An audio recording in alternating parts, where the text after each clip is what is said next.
सुना था जीजा का हो गया वो और जाना था का हो गया ये बता हमन कौन सी गांव आए हन पहली मोला अच्छा ते नहीं जाना था और यहाँ की एक था मोर चाहने वाला पहले को नाम पढ़ ले था जीजा ले पढ़ अपनी गाड़ी दूं कहीं से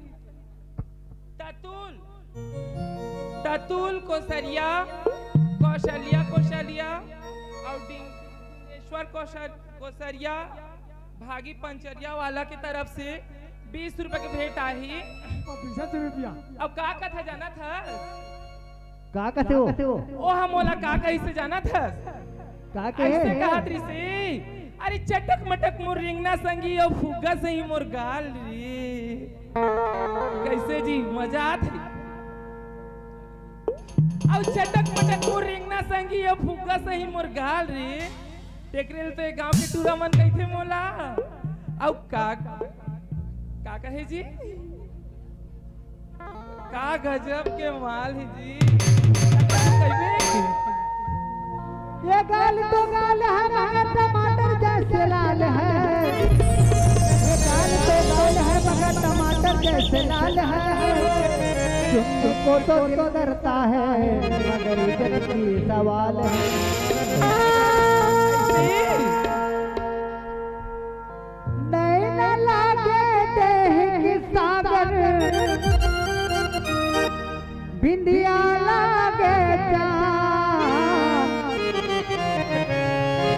तू जान हो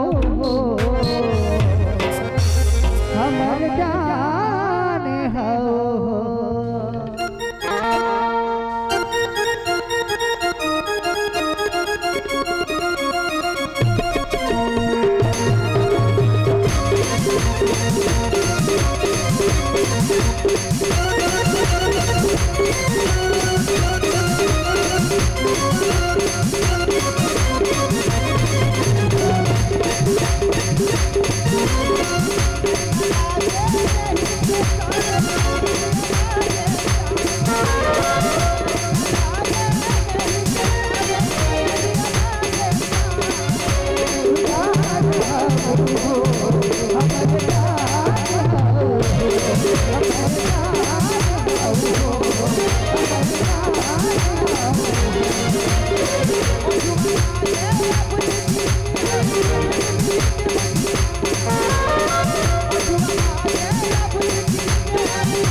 स्टेज का हनुमान हूँ, देश मेरा राम है। मैं स्टेज का हनुमान हूँ, देश मेरा राम है। अंदर चीर कर दिखा दूंगा, अंदर तो पैदा हिंदुस्तान है, पैदा हिंदुस्तान है यारो।